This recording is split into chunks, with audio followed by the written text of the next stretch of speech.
একটা সময় হয়তো তেজগাঁওয়ের আকাশে কেবল হেলিকপ্টার বা প্রশিক্ষণ বিমান দেখা যেত। আজ সেই আকাশে উঠছে বাইরাক্তার TB2, তুরস্কের গর্বিত সামরিক drone.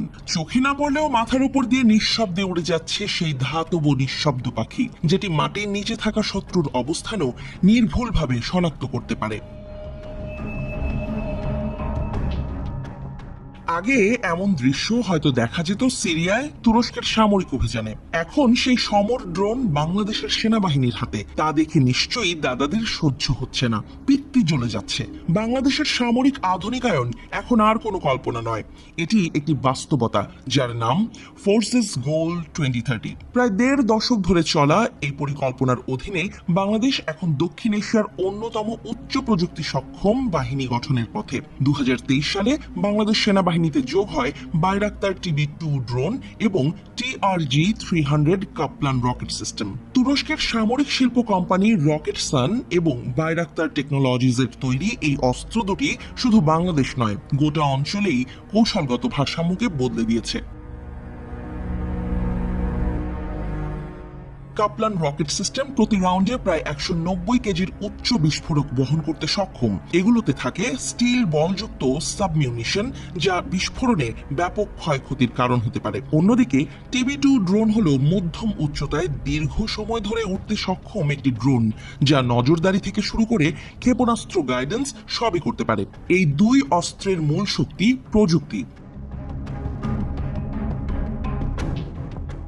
INS GNSS dual guidance ও C4ISR নেটওয়ার্ক এই অস্ত্রগুলোকে একটি কিল চেইন নেটওয়ার্কের অংশ করে তুলেছে, যেখানে নজরদারি, সিদ্ধান্ত গ্রহণ, কমান্ড এবং আক্রমণ সব হয় মুহূর্তের ব্যবধানে। 2024 সালে ভারত স্পষ্ট হুঁশিয়ারি দেয়, কোনো TB2 ড্রোন যদি মেঘালয়, ত্রিপুরা বা মিজোরাম সীমান্তের 10 কিলোমিটারের মধ্যে আসে, তবে সেটিকে গুলি করে নামানো হবে। কারণ এই ড্রোনগুলো শুধু ছবি তোলে না, ক্ষেপণাস্ত্র চালনায় সহায়তা করে, যা প্রতিরক্ষা ব্যবস্থার জন্য ভয়ঙ্কর হুমকি।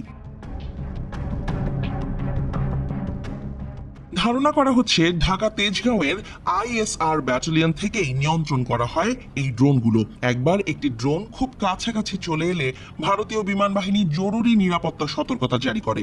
যদিও এই ড্রোনটি বাংলাদেশের কিনা তা নিশ্চিত করতে পারেনি ভারত। বাংলাদেশ বরাবরই দাবি করছে ভারত সীমান্তে TB2 ড্রোন ব্যবহার করা হচ্ছে না। এখানে গল্পের মোড় ঘুরে যায়। তুরস্ক বাংলাদেশকে এই অস্ত্র দিয়ে সামরিক ও কৌশলগত সম্পর্ক মজবুত করছে। ঠিক সেখানেই এক ধরনের রাজনৈতিক বাধা তৈরি করার চেষ্টা করছে ভারত। দিল্লির বুকের ধুকপুকানি এখন আঙ্কারাকেও নিশানা করছে। বাংলাদেশ বলেছে এই আধুনিকায়ন শুধুমাত্র প্রতিরক্ষার জন্য। একাধিক সামরিক মুখপাত্র জানিয়েছেন, আমরা কারো বিরুদ্ধে নয়, নিজেদের সার্বভৌমত্ব রক্ষার জন্য প্রস্তুত হচ্ছি। তবে রাজনীতি এবং যুদ্ধের বাস্তবতায় এমন বক্তব্য সবসময় বিশ্বাস হয় না ভারতের। তাদের চোর মন কেবল পুলিশ পুলিশ করছে। দিল্লি দাবি করছে সীমান্তে যখন ড্রোন উড়ে বেড়ায়, তখন সেই অঞ্চল আর কেবল কূটনীতির মানচিত্র থাকে না, তা হয়ে ওঠে স্নায়ু যুদ্ধের ময়দান। বাংলাদেশের সামরিক উত্থান নিঃসন্দেহে একটি আঞ্চলিক ঘটনা, যা ভারত, চীন, পাকিস্তান এমনকি তুরস্কের জন্য গুরুত্বপূর্ণ। এই মুহূর্তে তুরস্ক গর্বিত যে তার তৈরি অস্ত্র এত দূর পৌঁছেছে। তবে ভারতের কপালে ভাঁজ পড়েছে। দিল্লি এখন সবকিছুতেই ভূত দেখে ভয় পাচ্ছে।